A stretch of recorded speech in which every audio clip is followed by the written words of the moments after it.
جیسے دعا کروانا الگ ہے، دعا لینا الگ۔ محترم سامعین، ہم دعاؤں کے ذریعے قسمت کے فیصلے کرا سکتے ہیں۔ حدیث پاک میں ارشاد گرامی، دعا تقدیر کو بدل کے رکھ دیتی ہے۔ حضرت نبی کریم صلی اللہ علیہ وسلم نے ارشاد فرمایا، دعا تقدیر کو بدل کے رکھ دیتی ہے۔ سمجھو انسان بیماری میں مر جائے گا، کورونا سے مر جائے گا، ایکسیڈنٹ میں ہڈیاں چور چور ہو کر مر جائے گا، یہ تقدیر ہے۔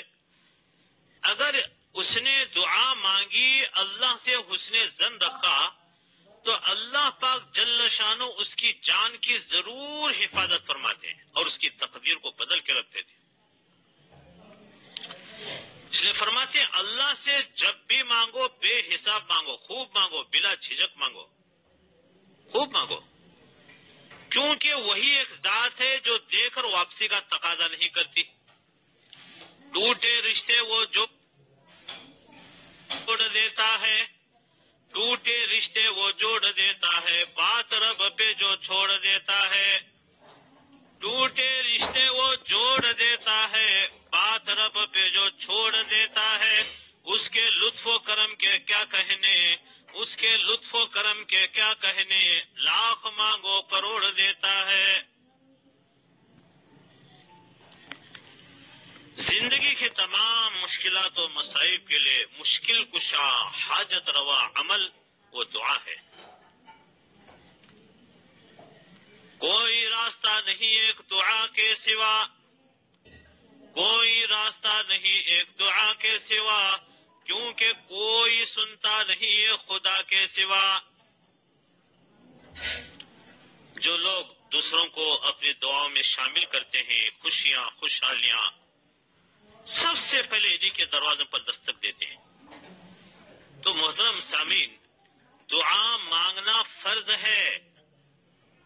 اللہ تعالیٰ فرماتے میرے بندو تم ہم سے دعا مانگتے رہو، میرے بندو بندیو تم ہم سے دعا مانگتے رہو، ہم تمہاری دعا قبول کریں گے۔ دعا مانگتے رہنے سے اللہ تعالیٰ بے حد خوش ہوتے ہیں اور دعا نہ مانگنے پر غضبناک ہوتے ہیں۔ ہمیں چاہیے دعاؤں کا اہتمام ہو۔ محترم حضرات، چونکہ محرم الحرام کا مہینہ حضرت امام حسین رضی اللہ عنہ کی شہادت کا واقعہ پیش آیا ہے، مختصراً آپ کی خدمت میں حضرت امام حسین رضی اللہ تعالیٰ عنہ کی شہادت کا واقعہ پیش کیا جاتا ہے۔ دیکھیے، کوفہ شہر ہے، وہاں کے لوگوں نے حضرت امام حسین رضی اللہ تعالیٰ عنہ کو طلب کیا، ہمارے نبی علیہ الصلوۃ والسلام کے نواسے، چھوٹے نواسے، حضرت امام حسن رضی اللہ تعالیٰ عنہ بڑے نواسے، حضرت بی بی فاطمہ الزہرا رضی اللہ تعالیٰ عنہا کے دونوں صاحبزادے، چھوٹے صاحبزادے امام حسین رضی اللہ تعالیٰ عنہ، تو ان کو طلب کیا اور کہا کہ آپ یہاں تشریف لائیے، ہم آپ کی تابعداری کریں گے اور آپ کے نانا صلی اللہ علیہ وسلم کی شریعت پر چلیں گے۔ مختصراً جب کوفہ 25 میل دور تھا، مقام ہرات پر قیام کیا۔ حضرت کے چاہنے والوں میں حر نامی شخص نے کہا کہ حضرت، حاکم نے مجھے گرفتار کرنے کا حکم دیا ہے، مگر آپ کی بے ادبی سے میں ڈرتا ہوں، آپ واپس مدینہ منورہ چلے جائیے، ہماری طرف سے کوئی روک ٹوک نہ ہوگی، حاکم کی طرف سے ہم پر جو گزرے گی وہ ہم گزار لیں گے۔ محترم حضرات، تاریخ میں ہے جنگل کے تمام کاٹنے والے موذی جانوروں نے قسم کھائی، اللہ اکبر، کہ ہم میں سے کوئی بھی ان خدا کے پیاروں کو تکلیف نہیں دیں گے۔ جانور خطرناک جنگل ہے، تاریخ کے اندر یہ صفحات بھرے پڑے ہیں۔ جنگل کے تمام کاٹنے والے درندے موذی جانوروں نے قسم کھائی ہم میں سے کوئی بھی ان خدا کے پیاروں کو تکلیف نہیں دے گا۔ عمر ابن سعد نے محرم کی 7ویں تاریخ کو دریا کے آگے اور حضرت امام حسین رضی اللہ تعالیٰ عنہ کے خیمے کے سامنے ایک لشکر ڈال دیا۔ بہت بڑی تفصیل ہے، مختصراً آپ کی خدمت میں عرض کر دیں۔ حضرت امام حسین رضی اللہ عنہ کے خیمے کے سامنے ایک لشکر اس نے ڈال دیا، عمر ابن سعد نے۔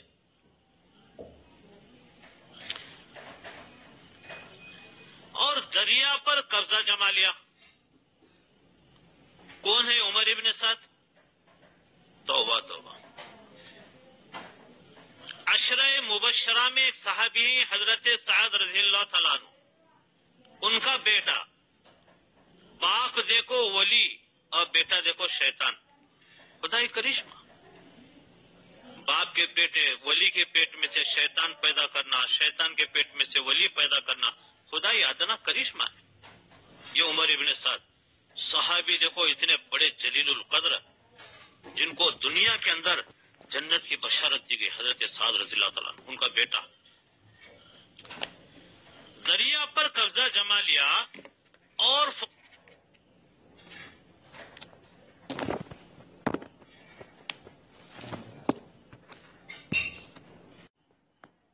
ظالم آپ کے پاک سینے پر چڑھ بیٹھا۔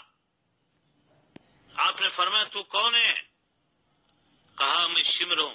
کوڑ کے داغ اس کے ناپاک سینے پر دیکھے تو فرمایا میرے نانا صلی اللہ علیہ وسلم نے فرمایا تھا کہ بیٹے حسین تیرا قاتل کوڑی کتا ہوگا، بس وہ کوڑی کتا تو ہی ہے۔ اے شمر، اے ظالم، میرے نانا صلی اللہ علیہ وسلم میرے داہنی طرف کھڑے ہیں اور حضرت یحییٰ علیہ السلام بائیں طرف کھڑے ہیں اور افسوس سے ہاتھ مل رہے ہیں۔ اے شمر ظالم، میرے نانا صلی اللہ علیہ وسلم میرے داہنی طرف کھڑے ہیں اور حضرت یحییٰ علیہ السلام بائیں طرف اور افسوس سے ہاتھ مل رہے ہیں۔ اے شمر، میں نے ظہر کی نماز کا وقت پا لیا ہے، ذرا چھاتی سے اتر جا اور آخری نماز پڑھ لینے دے۔ میرے چھاتی سے اتر جا اور آخری نماز مجھے پڑھ لینے دے۔ وہ ہٹ گیا، آپ نے ظہر کی فرضوں کی نیت باندھی۔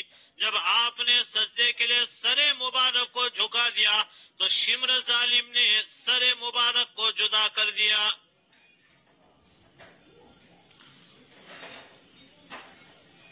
اللہ اکبر! کس قدر نانا کے عاشق تھے صلی اللہ علیہ وسلم رضی اللہ تعالیٰ، کس قدر اللہ کے حکم کی عظمت اور عزت آپ کے دل میں تھی۔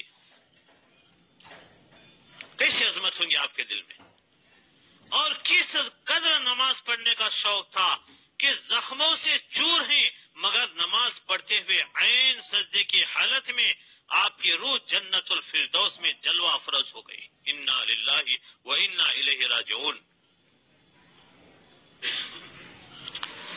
اولاد رسول میں سے کل 12 آدمی بچے، حضرت زین العابدین اور باقی سب شہزادیاں تھیں، ساری خواتین، مردوں میں صرف حضرت زین العابدین رضی اللہ تعالیٰ۔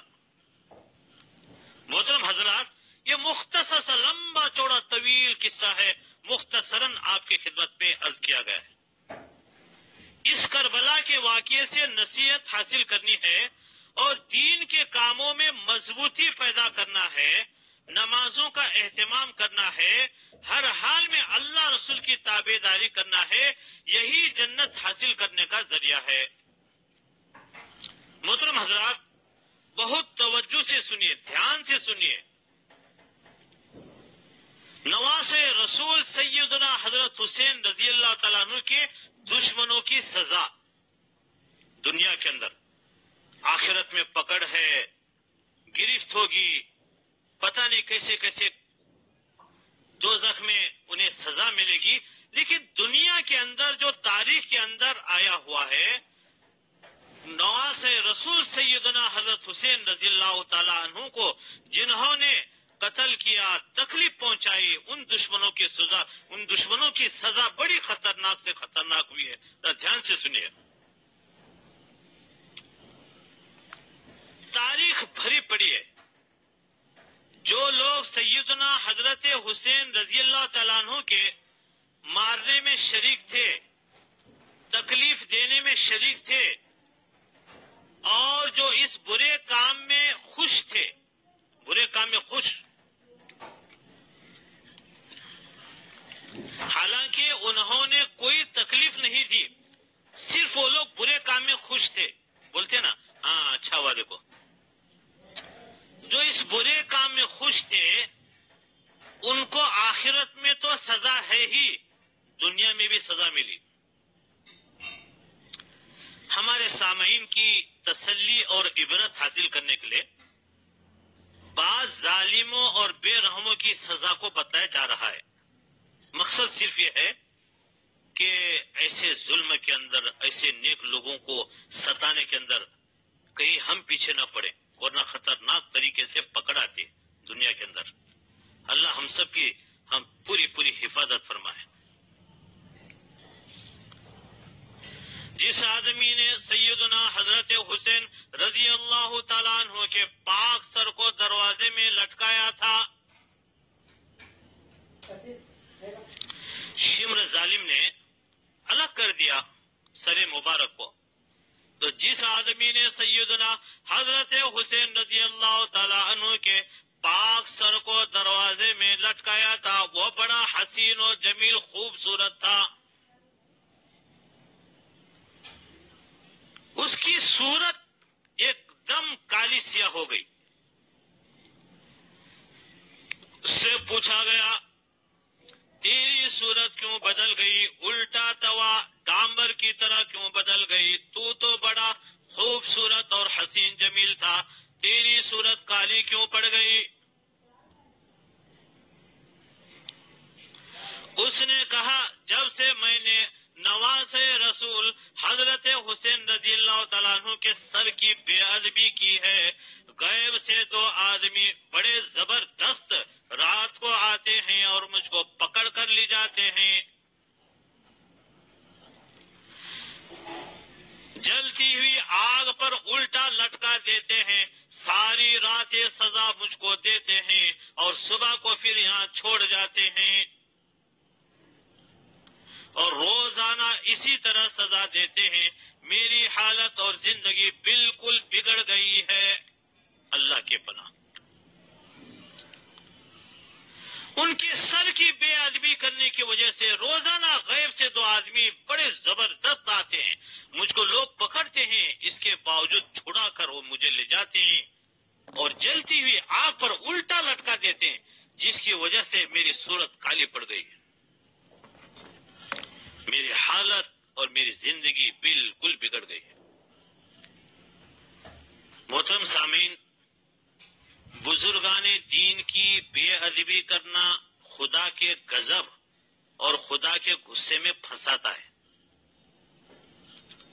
بڑوں کی بے ادبی سے بچنا چاہیے. جس آدمی نے حضرت علی اصغر رضی اللہ تعالیٰ عنہ کے تیر مارا تھا اس کے پیٹ میں گرمی کی ایک آگ لگی ہوئی تھی. یہ چھوٹے سے تھے، لوگوں نے پکڑ کر بتایا بھی کہ چھوٹے بچے، جرم ہمارا ہو سکتا ہے، چھوٹے بچے نے کیا ہے، پیاس سے تڑپ رہا ہے، اس کی ماں کے سینے سوکھ گئے ہیں، خشک ہو گئے ہیں، دودھ بھی نہیں پلا سکتی، بچے کا کیا قصور ہے؟ ایک ظالم نے تیر جو مارا تھا وہیں وہ شہید ہو گئے تھے. اس ظالم کے پیٹ میں گرمی کی ایک آگ لگی ہوئی تھی، گھڑے کے گھڑے پانی پیتا تھا مگر پیاس نہ بجھتی تھی، اور اس کا پیٹ پانی پی پی کر ڈھول کی طرح پھولا رہتا تھا. زندگی بھر یہ سزا پاتا رہا، آخر ایک دن اس کا پیٹ پھٹ گیا اور ظالم بے رحم کی جان نکل گئی.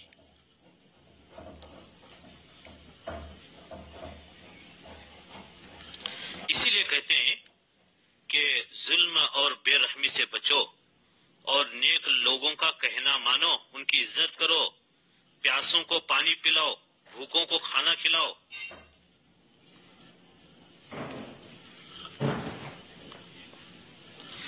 ایک ظالم آدمی کربلا کی لڑائی میں شریک تھا۔ یہ پورے واقعات محترم بزرگوں تاریخ کی کتابوں میں آپ کو ملیں گے، تاریخ بھری پڑی ان واقعات سے، چن چن کے اللہ نے سزا دی ہے۔ ایک ظالم آدمی کربلا کی لڑائی میں شریک تھا، وہ اندھا ہو گیا، اس کی آنکھیں تھی، بینائی تھی، وہ اندھا ہو گیا۔ لوگوں کے پوچھنے پر اس نے بتایا، میں نے رسول اللہ صلی اللہ علیہ وسلم کو خواب میں دیکھا، آپ کے ہاتھ میں تلوار ہے۔ آپ صلی اللہ علیہ وسلم نے حضرت حسین رضی اللہ تعالی عنہ کے قاتلوں کو ذبح کر کے ان کے خون سے ایک ایک سلائی بھر کر میرے آنکھوں میں لگا دی۔ بس اس وقت سے میں اندھا ہو گیا ہوں اور درد سے بے چین رہتا ہوں، مجھے کوئی بچانے والا نہیں ہے، میری کوئی سننے والا نہیں ہے، بس اسی وقت سے میں اندھا ہو گیا ہوں، درد سے بے چین رہتا ہوں، دوائی کرتا ہوں، ہر قسم کی چیزیں لیتا ہوں، درد سے بے چین رہتا ہوں۔ گھر سے ظالم اندھا محتاج ہو کر مرا۔ اسی لیے کہتے ہیں ظالم لوگوں کی صحبت میں رہنا اور ان کی مدد کرنا بھی ظلم ہے۔ ظالم لوگوں کی صحبت سے بچو، ان کی صحبت میں رہنا، ان کی مدد کرنا، یہ بھی ظلم ہے۔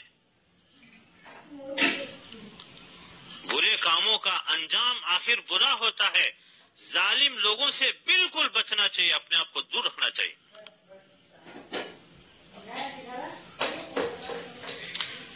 اسی طرح ملک شام کا ایک آدمی کوفیوں کے ساتھ کربلا میں شریک تھا، اس کا منہ خنزیر سور جیسا ہو گیا تھا، لوگ اس کو دیکھ کر ڈرتے تھے، نصیحت حاصل کرتے تھے، آخر موت آئی، وہ ظالم اسی حالت میں مر گیا، نعوذ باللہ۔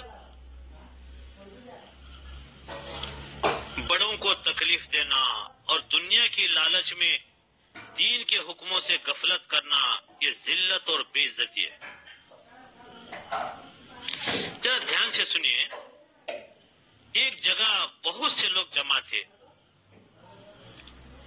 اور کہہ رہے تھے کہ حضرت امام حسین رضی اللہ عنہ کے ساتھ لڑائی کرنے میں جو لوگ شریک تھے نا، بغیر سزا پائے کسی کو موت نہیں آئی۔ آپس میں چرچا کرے لوگ، ہمارے نواز رسول سیدنا حضرت حسین رضی اللہ عنہ کے ساتھ لڑائی کرنے میں جو جو لوگ شریک تھے، بغیر سزا پائے کسی کو موت نہ آئی۔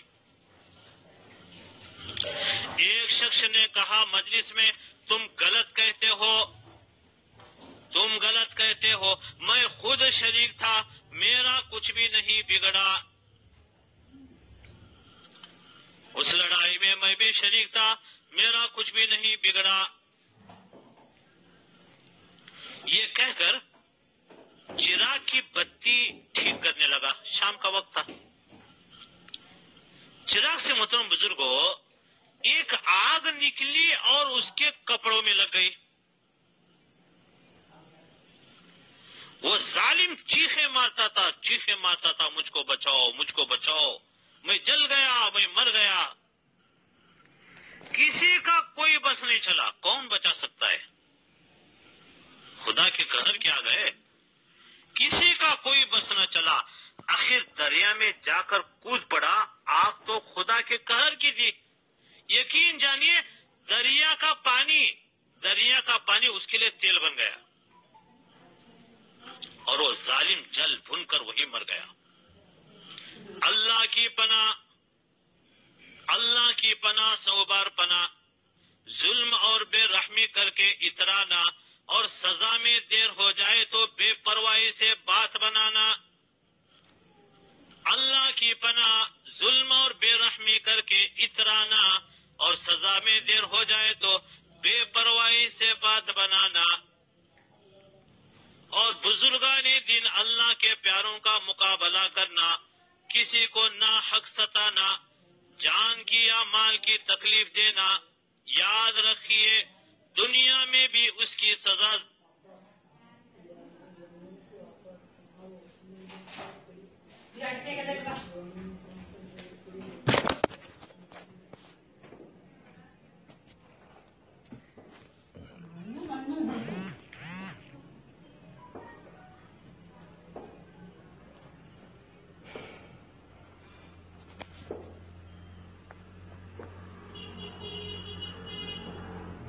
خون کرنے کی وجہ سے اللہ تعالیٰ نے ظالموں کو خطرناک سے خطرناک سزائیں دی۔ ابن زیاد، ابن سعد اور شمر وغیرہ ظالموں کے سر جب مختار کی کچہری میں لا کر رکھے گئے، ذرا غور سے سنیے، تو غیب سے ایک اشدہ کالا سیاہ سانپ ظاہر ہوا، کدھر سے آیا کچھ پتا نہیں، بڑا اشدہ کالا سیاہ سانپ ظاہر ہوا۔ اس کو دیکھ کر لوگ کانپ گئے۔ وہ سانپ ان ظالموں کے سروں پر پھرا، ان کے منہ میں گھسا، سروں پر پھر رہا ہے، ان کے منہ میں گھس رہا ہے، نکل رہا ہے۔ تھوڑی دیر میں نکلا، اسی طرح 3 دفعہ گھسا اور نکلا، پھر غائب ہو گیا۔ یہ ڈرانے والا حال دیکھ کر لوگوں کے ہوش اڑ گئے۔ کیا ماجرا ہے، کیسے اللہ کی گرفت ہے؟ یہ ڈرانے والا حال دیکھ کر لوگوں کے ہوش اڑ گئے۔ سب نے عبرت حاصل کی کہ کسی پر ظلم اور بے رحمی کرنا اور بزرگان دین کی بے ادبی کرنا اور ان کو تکلیف میں ڈالنا، اس کی ایسی ہی سزا ہوتی ہے۔ کہہ دو غم حسین منانے والوں سے، کہہ دو غم حسین منانے والوں سے، مومن کبھی شہداء کا ماتم نہیں کرتے۔ کہہ دو غم حسین منانے والوں سے، مومن کبھی شہداء کا ماتم نہیں کرتے۔ ہے عشق اپنی جان سے زیادہ آل رسول سے، ہے عشق اپنی جان سے زیادہ آل رسول سے، یوں سرے عام ہم ان کا تماشا نہیں کرتے۔ ہے عشق اپنی جان سے زیادہ آل رسول سے، ہے عشق اپنی جان سے زیادہ آل رسول سے، یوں سرے عام ہم ان کا تماشا نہیں کرتے۔ روئے وہ جو منکر ہیں شہادت حسین کے، حضرت امام حسین رضی اللہ عنہ کے شہادت کے جو منکر ہیں وہ روئیں، ہم کیوں روئیں گے؟ روئیں وہ جو منکر ہیں شہادت حسین کے، روئیں وہ جو منکر ہیں شہادت حسین کے، ہم زندہ و جاوید کا ماتم نہیں کرتے۔ شہداء تو زندہ ہیں، ہم ان کا کیوں ماتم کریں؟ روئیں وہ جو منکر ہیں شہادت حسین کے، ہم زندہ و جاوید کا ماتم نہیں کرتے۔ محترم گرامی قدر حضرات، دو اور خاص الخاص وظیفے آپ کی خدمت میں پیش کرنے ہیں، ذرا دھیان اور توجہ سے سنیں۔ اکابرین کے مجربات میں سے ہے، اگر آپ بے بہا اور بے شمار دینی اور دنیاوی فوائد حاصل کرنا چاہتے ہیں، دنیاوی فائدے ہو، دینی فائدے ہو حاصل کرنا چاہتے ہیں، تو محرم الحرام کے پہلے عشرے میں روزانہ بادشاہ 100 مرتبہ پہلا کلمہ پڑھیں، لا الہ الا اللہ محمد رسول اللہ صلی اللہ علیہ وسلم، اللہ کے سوا کوئی عبادت کے لائق نہیں، لا الہ الا اللہ، اللہ کے سوا کوئی عبادت کے لائق نہیں، محمد رسول اللہ صلی اللہ علیہ وسلم، حضرت محمد مصطفیٰ صلی اللہ علیہ وسلم اللہ کے رسول ہیں. 100 مرتبہ پہلا کلمہ پڑھیں. یہ گناہوں کی بخشش کے لیے بہت افضل عمل ہے. اس عمل کے کرنے والوں کو بے حد دنیا کے بھی اور بے حد دین کے فائدے حاصل ہوتے ہیں. صرف 100 مرتبہ کیا مشکل ہے؟ عشاء کے بعد پہلا کلمہ پڑھ لے. ایک اور انمول تحفہ آپ کی خدمت میں پیش کرنا ہے. ایک اور انمول تحفہ. جس مرد یا عورت کا دل بالکل کمزور ہو گیا ہو، جسے ہولے دل کہتے ہیں، دل بالکل کمزور ہو گیا ہے، یا جسے تجارت دھندے اور کاروبار میں ایسا گھاٹا ہو گیا ہو اور ایسا نقصان ہو گیا ہو کہ مشکلات کی وجہ سے بالکل ہمت ٹوٹ گئی ہو. دھیان سے سنیے محترم بزرگوں، سخت ضرورت ہے. تجارت دھندے کاروبار میں ایسا گھاٹا ہو گیا ہے اور ایسا نقصان ہو گیا کہ مشکلات کی وجہ سے بالکل ہمت ٹوٹ گئی، بہت ہی پریشان ہے، کوئی راستہ نظر نہ آ رہا ہو، کوئی بڑی بات نہیں ہے، کوئی پرابلم نہیں. آپ ایک چھوٹا سا عمل یوم عاشورہ یعنی 10ویں محرم کو برابر زوال کے وقت کیجئے. یہ مفتیان کرام کے فتاوی میں عمل ہے. اس کو 10ویں محرم کو برابر زوال کے وقت میں کرنا ہے اور اس کے کمالات اپنے آنکھوں سے ملاحظہ کیجئے اور اللہ کے کلام کی برکت سے مسائل کا حل خود دیکھ لیجئے. تجارت میں، دھندوں میں، کاروبار میں گھاٹا ہو گیا، نقصان ہو گیا، مشکلات کی وجہ سے بالکل ہمت ٹوٹ گئی ہے، تو یہ عمل چھوٹا سا ہے محترم سامعین کرام. یوم عاشورہ یعنی 10ویں محرم کو برابر زوال کے وقت کرنا ہے اور پھر دیکھیے اس کے کمالات اور پھر دیکھیے مسائل کا حل کس طرح ہوگا. وہ یہ کہ زوال کے وقت محرم کی 10ویں تاریخ ہو، لا حول ولا قوت الا باللہ العلی العظیم 49 مرتبہ 49. لا حول ولا قوت الا باللہ العلی العظیم. اس کا ترجمہ کیا؟ حضرت نبی کریم صلی اللہ علیہ وسلم نے حضرات صحابہ رضی اللہ عنہم کو خود بتلایا ہے، اس کی تشریح تفسیر کی ہے. لا حول ولا قوت الا باللہ. نیکیوں پر جمے رہنے کی طاقت، نیکیوں پر جمے رہنے کی طاقت اور گناہوں سے بچنے کی قوت اللہ ہی کے توفیق سے ملتی ہے. بڑا عجیب و غریب کلمہ ہے. نبی علیہ الصلوۃ والسلام نے ارشاد فرمایا اس کے بارے میں، مجھے یہ عرش اعظم سے خاص خزانہ ملا ہے. لا حول ولا قوت الا باللہ. نیکیوں پر جمے رہنے کی طاقت، گناہوں سے بچنے کی قوت اللہ ہی کے توفیق سے ملتی ہے جو بلند اور عظمت والا ہے. لا حول ولا قوت الا باللہ العلی العظیم. یہ کلمہ 49 مرتبہ اور اس کے بعد اللہ پاک کے دو صفات نام ہے، القوی المتین، القوی المتین، القوی المتین، دونوں ملا کر پڑھیں گے. القوی المتین 688 مرتبہ، نہ کم ہو نہ زیادہ ہو، 688 مرتبہ.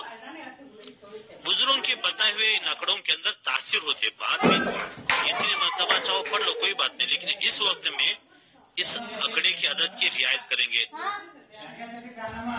لا حول ولا قوت الا باللہ العلی العظیم 49 مرتبہ اور القوی المتین، القوی المتین 688 مرتبہ 688 پڑھیں گے اور پھر دعا کریں.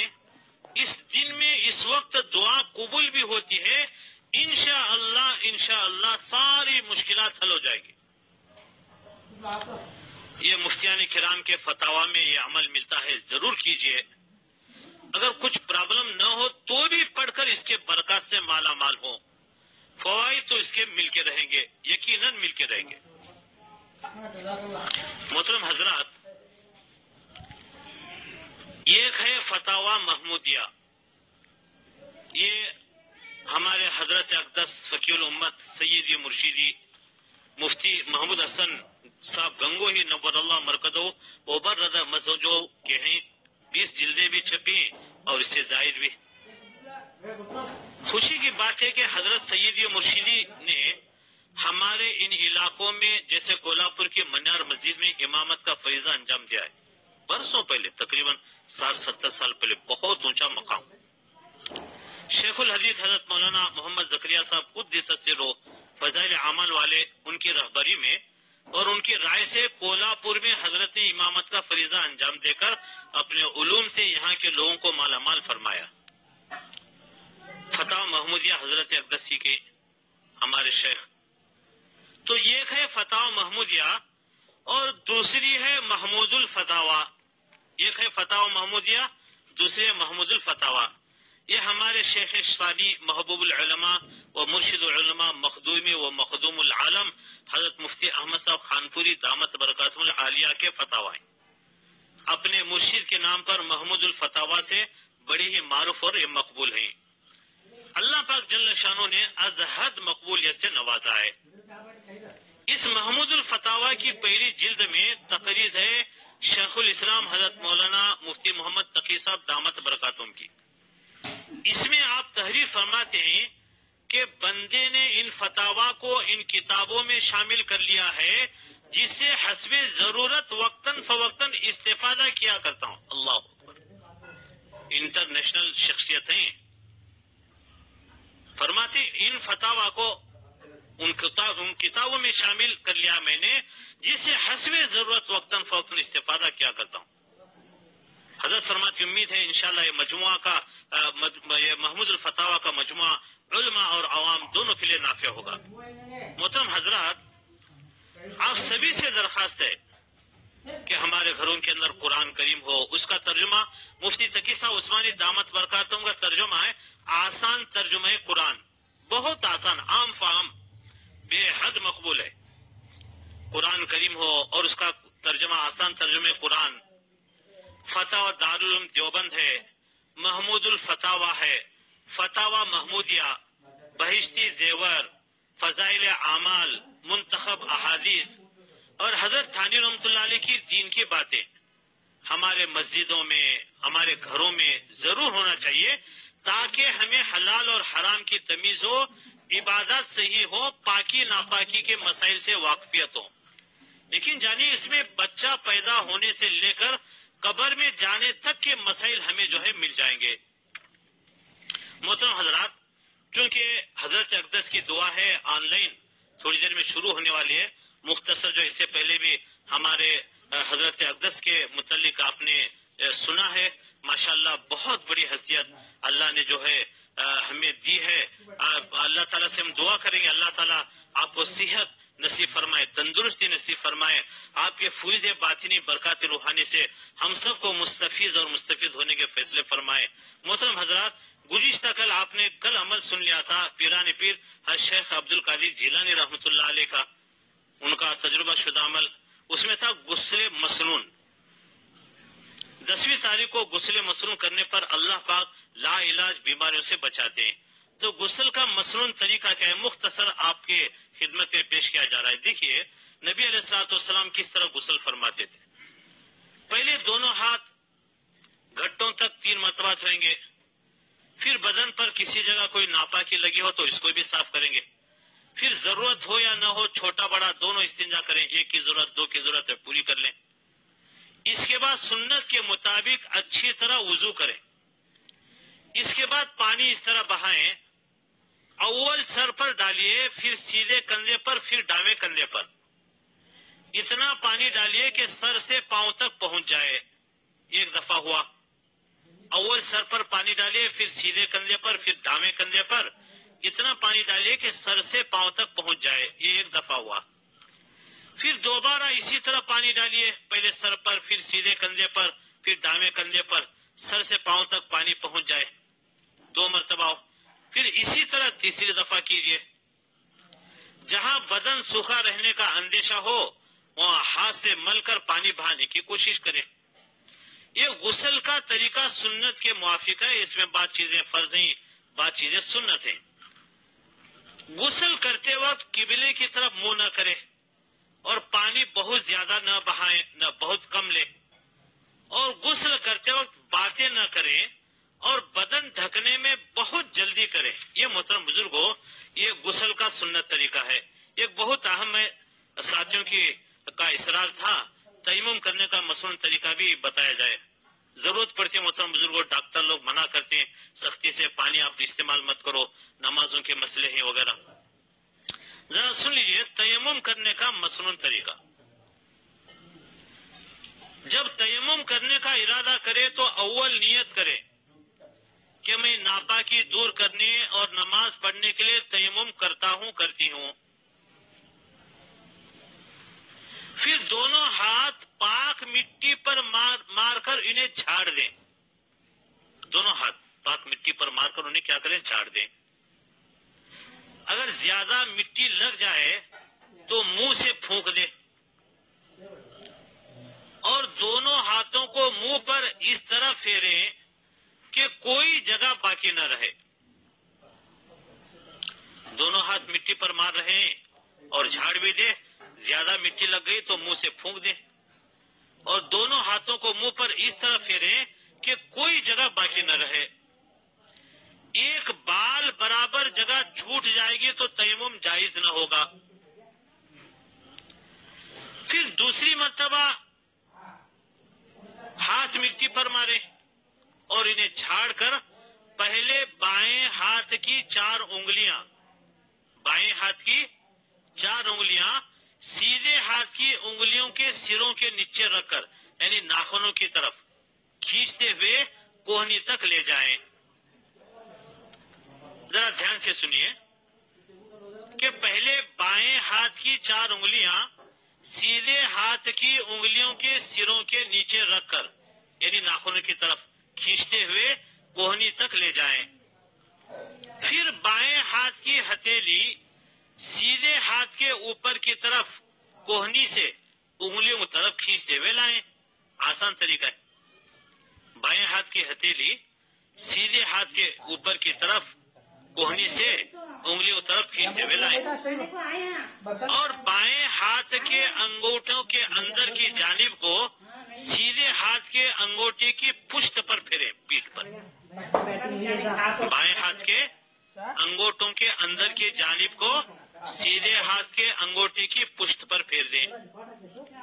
پھر اسی طرح سیدھے ہاتھ کو بائیں ہاتھ پر پھیریں. اس طرح ادھر کیا تھا، اسی طرح ادھر بھی کریں گے. سیدھے ہاتھ کو بائیں ہاتھ کی طرف پھیر دیں. پھر انگلیوں کا خلال کریں. اور مرد حضرات کے لیے داڑھی کا خلال کرنا بھی مسنون ہے. تیمم کے اندر کیا کریں گے؟ مرد حضرات داڑھی کا بھی خلال کریں گے. محترم سامعین، تیمم ایسی چیز سے کر سکتے ہیں جو زمین کی جنس سے ہو. کیا مطلب؟ تیمم ایسی چیز سے کر سکتے ہیں جو زمین کی جنس سے ہو. مطلب جلائے تو جلے نہیں، پگھلائے تو پگھلے نہیں. جیسے لکڑی ہے، جلائے تو جل جاتی ہے، اس کے اوپر آپ تیمم نہیں کر سکتے. پگھلائے تو پگھلے نہیں، جیسے سونا ہے، چاندی ہے، یہ زمین کی جنس سے نہیں مانی جاتی. جلائے تو جلے نہیں، پگھلائے تو پگھلے نہیں، ایسی چیزوں پر جو ہے آپ تیمم کر سکتے ہیں. یہ چیزیں پاک ہو، پانی نہ ہو اور پانی استعمال کرنے سے سخت نقصان کا اندیشہ ہو. چھوٹے چھوٹے بہانے سے نہیں. تھوڑی بہت کیا ہے، دیکھو ٹھنڈی ہے اور آپ جو ہے تیمم کریں گے تو درست نہیں ہو. پانی استعمال کرنے سے سخت نقصان کا اندیشہ ہے، یا مسلمان ڈاکٹر نے منع کیا ہے کہ مرض بڑھے گا یا نقصان کا اندیشہ ہے، تب محترم حضرات یہ تیمم کر سکتے ہیں. اور یہی تیمم مجبوری میں غسل کی طرف سے بھی کافی ہو جائے گا. بے شمار خواتین اور بے شمار مرد جن کو معلوم نہیں کہ پانی استعمال کرنے پر تکلیف بڑھے گی، بیماری بڑھے گی، تو وہ حضرات سرے سے نماز چھوڑ دیتے ہیں. نماز محترم حضرات کسی بھی حال میں معاف نہیں ہے. آپ سے درخواست ہے آپ جو ہے اچھی طرح تیمم کریں اور اس کے بعد میں نماز پڑھیں. اگر آپ پر غسل ہے تو اس صورت میں غسل کی طرف سے بھی جو طریقہ آپ کو بتایا گیا تیمم کا، تو جس طریقے سے وضو ہو جاتا ہے آپ غسل کی اگر نیت کریں گے تو الحمدللہ وہ غسل کا کام دے گا وہ تیمم. اس تیمم سے آپ جو ہے نمازیں پڑھ سکتے ہیں، قرآن کریم کی تلاوت بھی کر سکتے ہیں. اللہ تعالیٰ سے دعا ہے اللہ ہم سب کو عمل کی توفیق نصیب فرمائے. محترم حضرات گزشتہ کل ایک عمل بتلایا گیا تھا،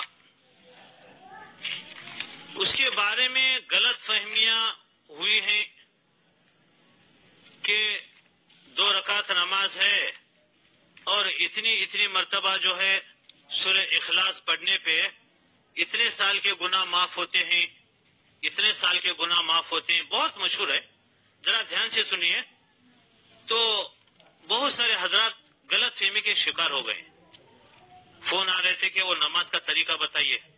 وہ نماز پڑھنے کی نہیں ہے، چھوڑنے کی ہے. وہ ذرا دھیان سے سنیے. یوم عاشورہ کو پڑھتے ہیں لوگ. جو شخص اس دن 4 رکعت نماز پڑھے اور ہر رکعت میں سورہ فاتحہ کے بعد 11 مرتبہ سورہ اخلاص پڑھے تو اللہ تعالیٰ اس کے 50 سال کے گناہ معاف کر دیتا ہے اور اس کے لیے نور کا منبر بناتا ہے. تو محترم حضرات دھیان دیجئے، یہ صحیح حدیثوں سے ثابت نہیں ہے، بالکل بدعت ہے، جسے چھوڑ دینا لازم ہے. یہ نماز نہیں پڑھیں گے، یہ غلط کیا ہے دیکھو نماز ہے، اور جو کتابوں کے اندر جو ہے منقول ہے، اس کا کوئی ثبوت نہیں ہے، بس کتابوں کے اندر ہے، کوئی حوالہ نہیں. ایسی باتیں کہ 50 سال کے گناہ معاف کر دیتے ہیں اللہ تعالیٰ، یہ تو ہمارے نبی علیہ الصلوۃ والسلام ہی بتا سکتے ہیں. جب نبی علیہ الصلوۃ والسلام نے یہ نماز ہی نہیں بتائی تو یہ کہاں سے نکل آئی نماز؟ اس لیے آپ سے درخواست ہے، یہ یوم عاشورہ پورے محرم کے اندر کوئی نماز نہیں ہے، کوئی خاص نماز نہیں ہے. فرائض، واجبات، سنن وغیرہ جو نمازیں ہیں روزانہ جو ہم لوگ پڑھتے ہیں وہی نمازیں، اس کے علاوہ کوئی خاص عبادت کی طرف رہبری ہمیں نہیں ملتی. بس جو اعمال وہ کریں گے اور یوم عاشور روزوں کا اہتمام کریں گے. بزرگان دین کے جو مجربات ہیں ماشاءاللہ وہ عمل کر سکتے ہیں. اس میں عمل کرنے کے اندر جو ہے کوئی بھی ہمیں دقت نہیں ہے اور کوئی بھی اشکال نہیں ہے. اللہ کے نام پڑھے جا رہے ہیں. اس کے بعد میں ہمارے حضرت اقدس دامت برکاتہم کی آن لائن دعا بھی ہونے والی ہے. بہت بڑے خوش نصیب ہیں ہم لوگ. اللہ کے نام ہونے کے ساتھ جو ہے دعا ہوگی.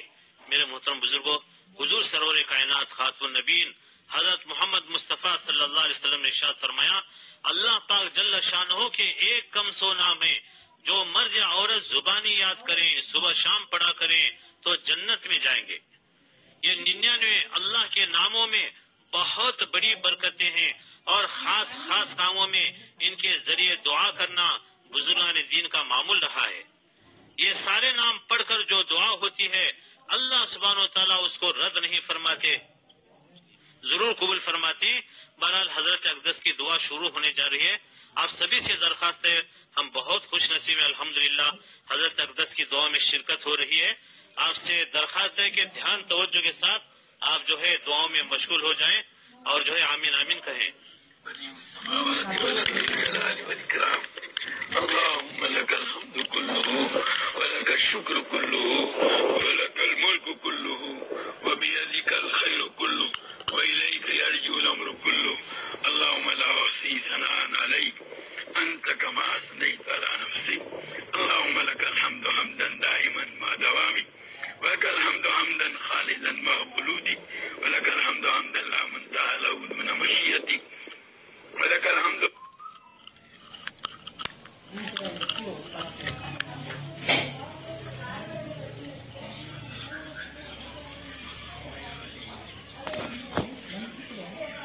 حمدا لا يريد قائله إلا رضاك ولك الحمد حمدا عند كل طرفة وزيرا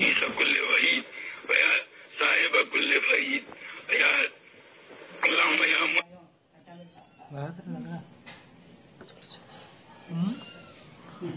عيسى كل وحيد وصاحب كل فريد يا أنت الله لا إله إلا أنت سبحانك إني كنت من الظالمين اللهم صل على سيدنا ومولانا محمد وعلى آل سيدنا ومولانا محمد كما صليت على سيدنا إبراهيم وعلى آل سيدنا إبراهيم إنك حميد مجيد اللهم بارك على سيدنا ومولانا محمد وعلى آل سيدنا ومولانا محمد كما باركت على سيدنا إبراهيم وعلى آل سيدنا إبراهيم إنك حميد مجيد اللهم صل صلاة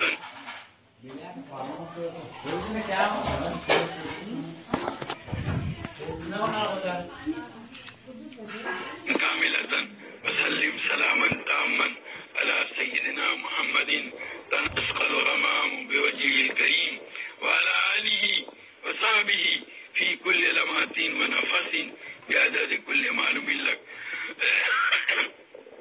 اللهم صل على سيدنا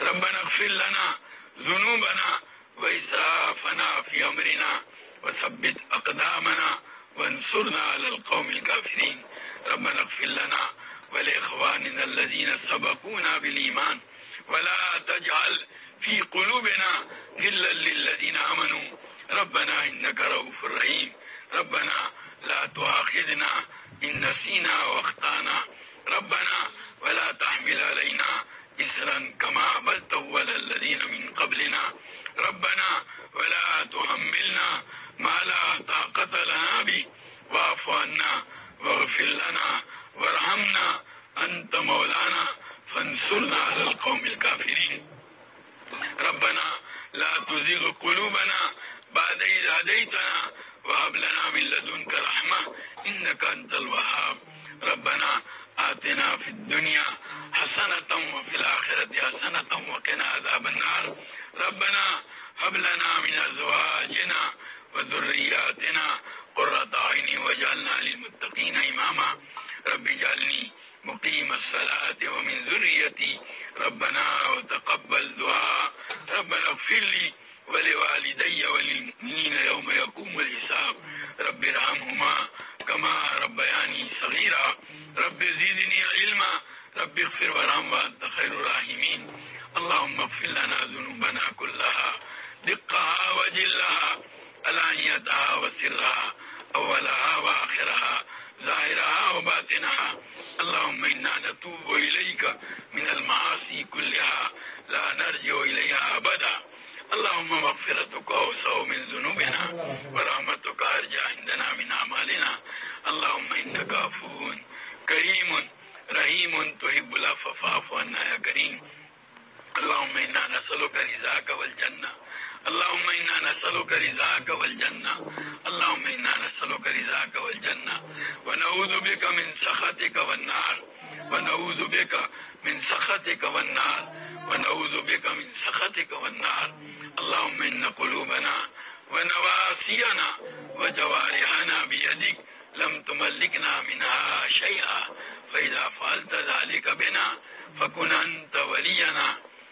أنت ولينا واهدنا إلى سواء السبيل. اللهم حبب إلينا الإيمان وزينه في قلوبنا وكره إلينا الكفر والفسوق والعصيان واجعلنا من الراشدين. اللهم آت نفوسنا تقواها وزكها أنت خير من زكاها أنت وليها ومولاها. اللهم وفقنا لما تحب وترضى من القول والعمل والفعل والنية والهدى. اللهم اجعلنا هادين مهتدين غير ضالين ولا مضلين سلما لأوليائك وحربا لأعدائك. نحب بحبك من أحبك ونعادي بعداوتك من خالفك من خلقك. اللهم أغننا بالعلم وزينا بالحلم وأكرمنا بالتقوى وجملنا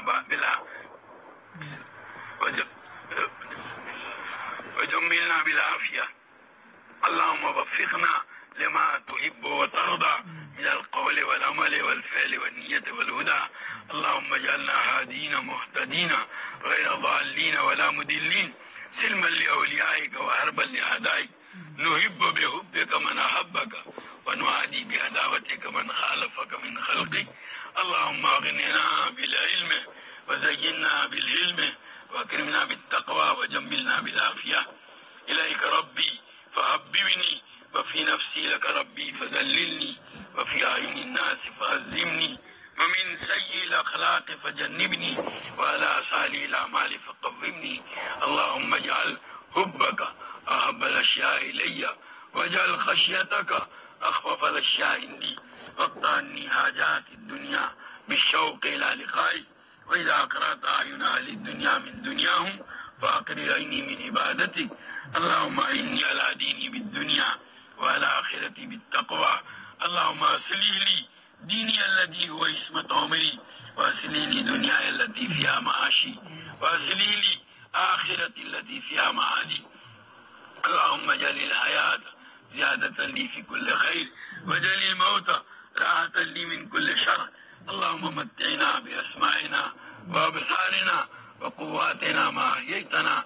اللهم اجعله الوارث منا. اللهم اجعل ثارنا على من ظلمنا. اللهم انصرنا على من عادانا ولا تجعل مصيبتنا في ديننا ولا تجعل الدنيا أكبر همنا ولا مبلغ علمنا ولا تسلط علينا من لا يخافك ولا يرحمنا. اللهم زدنا ولا تنقصنا وأكرمنا ولا تهنا وآتنا ولا تحرمنا وآتنا ولا تؤثر علينا وأرضنا عنك وارض عنا. اللهم ألهمنا رشادنا وأعذنا من شرور أنفسنا. اللهم إنا نسألك الهدى والتقى والعفاف والغنى. اللهم إنا نسألك علما نافعا ورزقا واسعا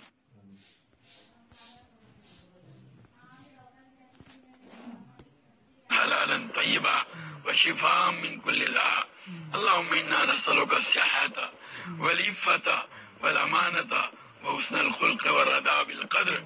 اللهم لا سهل إلا ما جعلته سهلا وأنت تجعل الحزن سهلا إذا شئت. لا إله إلا الله الحليم الكريم. سبحان الله رب العرش العظيم والحمد لله رب العالمين.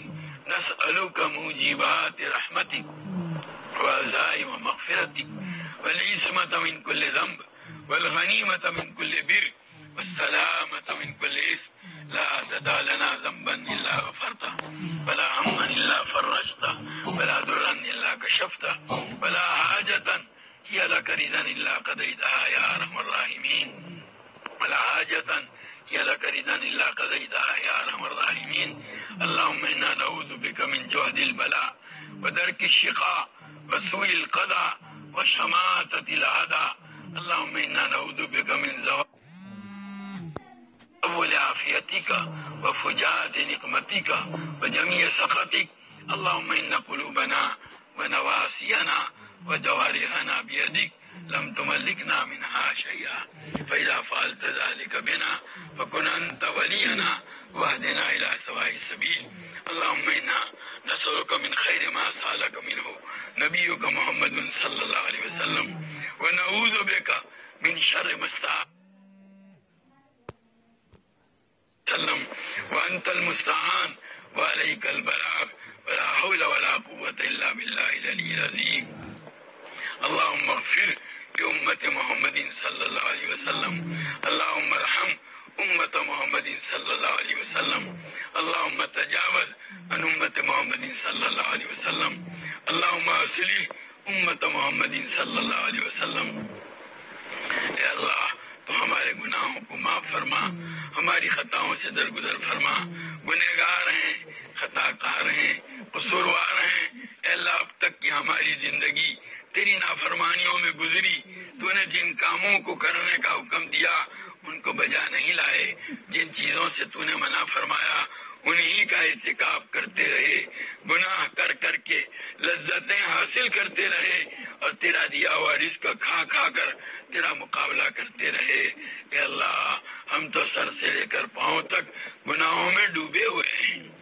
ہمارا وہ کون سا عضو ہے جس کو ہم نے تیری نافرمانی میں استعمال نہ کیا ہو، اور رات اور دن کی وہ کون سی گھڑی ہے جس میں ہم نے گناہوں کا ارتکاب نہ کیا ہو. اے اللہ اگر تو نے ہماری مغفرت نہیں فرمائی ہمارا کوئی ٹھکانہ نہیں رہے گا. مولا معاف کر دے، مولا معاف کر دے، مولا معاف کر دے. تجھے تو معافی بہت پسند ہے.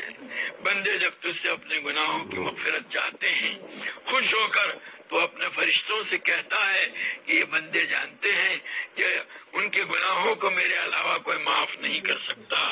یقیناً یا اللہ ہمارے گناہوں کو آپ ہی معاف کر سکتے ہیں. ہماری مغفرت فرما، ہمارے والدین کی مغفرت فرما، ہمارے اہل و عیال کی مغفرت فرما، ہمارے بھائی بہن اور ہماری اولاد در اولاد کی مغفرت فرما، ہمارے اعزاء اور اقارب کی مغفرت فرما، ہمارے اساتذہ اور مشائخ کی مغفرت فرما، ہمارے دوست اور احباب محسنین و متعلقین مخلصین و محبین کی مغفرت فرما. اے اللہ جنہوں نے ہم سے دعاؤں کے لیے کہا لکھا، جو ہم سے دعاؤں کی توقع اور امید رکھے ہوئے ان کی مغفرت فرما. تمام مؤمنین و مومنات، مسلمین و مسلمات، پوری امت محمدیہ کی مغفرت فرما. اے اللہ ہمارے چھوٹے اور بڑے، ظاہر اور پوشیدہ، اگلے اور پچھلے سارے گناہوں کو معاف فرما. ہماری سیئات کو حسنات سے مبدل فرما. اے اللہ گناہوں کی نفرت اور نیکیوں کی رغبت ہمارے قلوب کے اندر ڈال دے. ایک لمحے کے لیے بھی تیری معصیت اور تجھ سے غفلت میں مبتلا ہونے سے ہماری پوری حفاظت فرما. اے اللہ تیری مرضیات پر ہم کو زیادہ سے زیادہ چلا کر تیری نامرضیات سے ہماری پوری حفاظت فرما. نبی کریم صلی اللہ تعالی علیہ وسلم کے طریقوں اور سنتوں کو اپنی زندگی کے ہر شعبے میں جاری کرنے اور اپنانے کی تو ہمیں توفیق و سعادت عطا فرما. حضور اکرم صلی اللہ تعالی علیہ وسلم کے طریقوں کی محبت اور غیروں کے طریقوں کی نفرت ہمارے قلوب کے اندر ڈال دے. اے اللہ تمام رذائل سے ہم کو پاک اور صاف فرما. کفر و شرک سے، شقاق و نفاق سے، عجب سے، کبر سے، خود بینی اور خود پسندی سے، بغض سے، کینہ سے، حسد سے، بخل سے، شوق سے، شہوت سے، غضب سے، ریا اور سماع سے، حرص اور طمع سے، سوال اور اشراف نفس سے، دنیا کی، مال کی، جاہ کی محبت سے. اے اللہ تمام رذائل سے ہم کو پاک اور صاف فرما. محاسن اخلاق سے مزین فرما. ایمان و یقین سے، اسلام و طاعت سے، تقوی اور طہارت سے، اخلاص اور الہیت سے، زہد و ورع سے، تسلیم و رضا سے، صبر و شکر سے، عفت و عصمت سے، جود و سخا سے، تواضع و انکساری سے، تیری ذات عالی پر کمال یقین اور توکل کے اخلاق حسنہ سے ہم کو مزین فرما.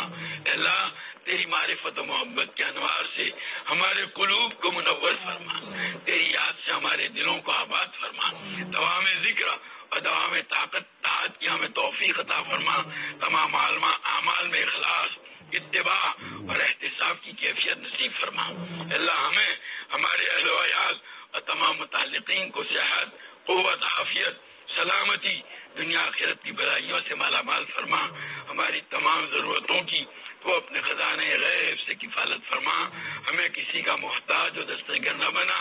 ہماری روزیوں میں برکت اور وسعت عطا فرما. اللہ تو ہماری اولادوں کو عقائد حقہ، علوم نافعہ، اعمال صالحہ، اخلاق فاضلہ سے آراستہ فرما.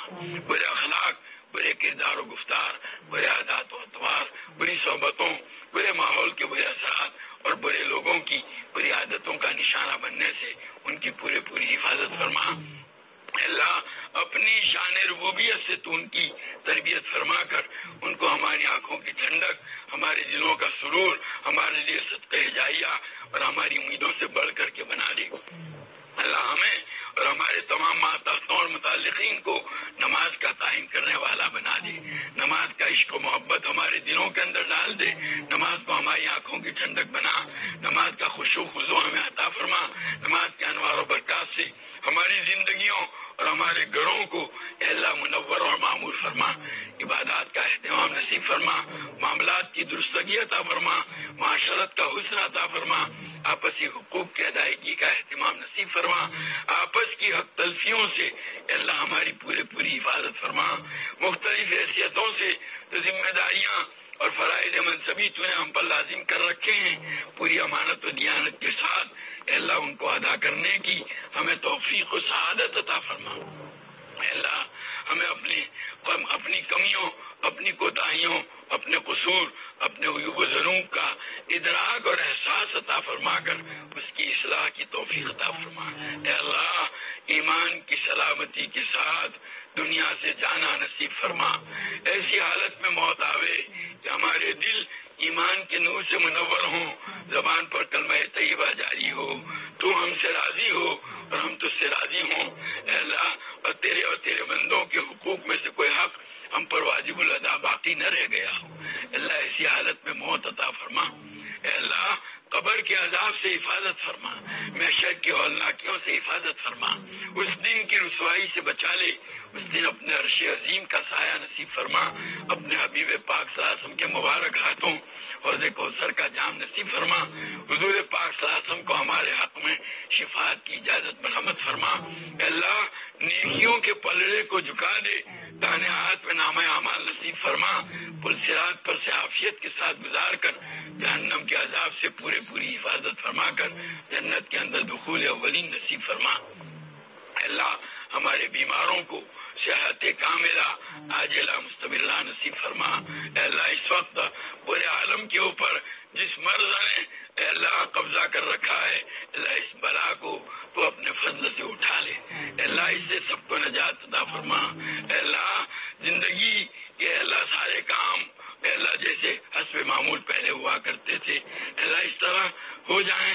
اے اللہ مدارس عربیہ، مکاتب قرآنیہ کے اندر تعلیمی سلسلوں کو جاری فرما دے، مساجد کے اندر نماز باجماعت سنت کے مطابق اے اللہ ادا ہونے کو جاری فرما دے۔ اے اللہ اس بیماری سے نجات عطا فرما۔ اے اللہ مقروضوں کے قرضوں کی ادائیگی کی شکلیں پیدا فرما۔ اے اللہ بہت سے احباب قرض کے بوجھ میں ایسے ڈوبے ہوئے ہیں کہ اپنی زندگی میں اس کی ادائیگی سے مایوسی کا شکار ہیں۔ اے اللہ تو اپنے خزانے سے ان کے قرضوں کی ادائیگی کی صورتیں پیدا فرما اور ان کو سبکدوش فرما۔ اللہ جو پریشان حال ہیں ان کی پریشانی کو دور فرما۔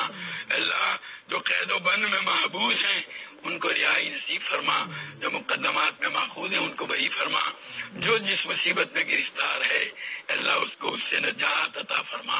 اے اللہ بے گھروں کو گھر عطا فرما، بے سہاراؤں کو سہارا عطا فرما، بے روزگاروں کو روزگار عطا فرما، بے اولادوں کو اولاد عطا فرما۔ اللہ جن کی اولادیں نافرمان ہیں اللہ ان کی اولادوں کو تو تیرا اور ان کے ماں باپ کا مطیع فرما بردار بنا کر ماں باپ کی آنکھیں ٹھنڈی فرما۔ جن کی اولادیں شادی کی عمروں کو پہنچ چکی ہیں صالح جوڑ عطا فرما کر ان کے نکاح کی صورتیں پیدا فرما۔ اللہ جن کے نکاح تو ہو چکے لیکن ازدواجی زندگیاں تلخی کا شکار ہیں اللہ ان کو ازدواجی زندگی کی خوشگواریاں عطا فرما۔ شوہروں کو اپنی بیویوں کے حقوق کی ادائیگی کا اہتمام نصیب فرما۔ اے اللہ بیویوں کو اپنے شوہروں کی اطاعت کی توفیق عطا فرما۔ اے اللہ حضور پاک صلی اللہ علیہ وسلم کا امتی جہاں کہیں بھی ہو اس کے ایمان و اسلام کی، جان و مال کی، عزت و آبرو کی، اہل و عیال کی، تجارت و زراعت و کاروبار کی، ہر چیز کی پوری حفاظت فرما۔ پورے عالم میں امت محمدیہ جہاں کہیں مظلومیت کا شکار ہے اللہ اس کی بھرپور نصرت فرما، ظالم کے ہاتھ کو ظلم سے روک دے۔ اللہ اس ملک میں امن و امان کی فضائیں قائم فرما، یہاں بسنے والی قوموں میں آپس میں محبت، رواداری، حسن سلوک اور جذبہ اخوت کو عام فرما۔ اللہ جو لوگ ان کے درمیان بغض عداوت اور نفرت پیدا کر کے اپنے ناجائز مقاصد کو حاصل کرنا چاہتے ہیں، اللہ ان کی سازشوں اور چالوں کو ناکام کر دے۔ اللہ اپنے فضل کا معاملہ فرما، اپنے فضل کا معاملہ فرما، اپنے فضل کا معاملہ فرما۔ اللہ دشمنان اسلام کی ساری سازشوں سے امت محمدیہ کی پوری حفاظت فرما۔ اللہ NPR اور NRC کی آزمائشوں سے حفاظت فرما، پورے ملک کی حفاظت فرما۔ اللہ اپنے فضل کا معاملہ فرما۔ اللہ ہمارے والدین، ہمارے اساتذہ، ہمارے مشائخ جنہوں نے ہماری تعلیم و تربیت کے لیے مشقتیں اٹھائی، اللہ تکلیفیں جھیلی، ہماری غفلتوں کو برداشت کیا، اللہ ان تمام کو ہماری طرف سے اپنی شان بہترین بدلہ دنیا اور آخرت کے اندر عطا فرما۔ جو جا چکے ہیں دنیا سے ان کی قبروں کو نور سے بھر دے، اپنی رحمتوں و مغفرتوں سے ڈھانپ لے، جنت الفردوس میں ان کو اعلیٰ مقام و مراتب عطا فرما۔ اور جو موجود ہیں ان کی عمروں میں، ان کی صحت و قوت و عافیت میں، ان کے اعمال خیر میں، ان کی علمی دینی ملی خدمات میں بے انتہا خیر و برکت مقدر فرما کر ان کی قدردانی کی ہمیں توفیق عطا فرما۔ اللہ تمام مدارس عربیہ، مکاتب قرآنیہ، مراکز دینیہ، خانقاہوں کی، مساجد کی، تبلیغی اور دینی مراکز کی، اور تیرے دین کا کام جہاں کہیں جن شکلوں میں ہو رہا ہے اور تیرے یہاں مقبول اور پسندیدہ ہے، سب کی حفاظت فرما۔ کام کرنے والوں کی حفاظت فرما، ان کو اخلاص، استقامت، ہمت اور حوصلہ عطا فرما، ان کے راستے کی رکاوٹوں کو دور فرما، ان کی مشکلات کو آسان فرما، ان کی ضروریات کی کفالت فرما، ان کو مخلص اور فعال کام کرنے والے افراد عطا فرما۔ اللہ جو صلاحیتیں، جو قوا، جو اسباب و وسائل اور جو نعمتیں تو نے ہمیں عطا فرمائی ہیں، ان سب کو تیرے دین، علم دین اور ایمان و اسلام کی اشاعت کے لیے، حفاظت کے لیے، خدمت کے لیے استعمال کرنے کی ہمیں توفیق عطا فرما۔ اے اللہ ان قیمتی سرمایوں کو دنیا کے پیچھے ضائع کرنے سے ہماری حفاظت فرما۔ ابنائے دنیا میں سے نہ بنا، ابنائے آخرت میں سے ہم کو بنا دے۔ اللہ تیرے حبیب پاک صلی اللہ علیہ وسلم نے، تیرے حضرات انبیاء علیہ السلام نے، تیرے صالحین بندوں نے جتنی خیر اور بلائی تجھ سے مانگی، ہمیں اور پوری امت کو اے اللہ عطا فرما۔ جن شر و برائیوں سے پناہ چاہی ان سے ہماری اور پوری امت کی حفاظت فرما۔ اے اللہ اس دعا میں شریک تیرے تمام بندوں اور بندیوں کی جائز اور نیک مرادیں پوری فرما۔ جو مانگا وہ بھی عطا فرما، مانگنے سے رہ گیا وہ بھی عطا فرما۔ آج تک تجھ سے مانگ کر کبھی محروم نہیں ہوئے، اب بھی اور آئندہ بھی محروم نہ فرما۔ ربنا جینا کا تائبین فلا تردنا خائبین، ربنا تقبل منا انك انت السميع العليم وتب علينا انك انت التواب الرحيم۔ صلی اللہ تعالی علی خیر خلقه سیدنا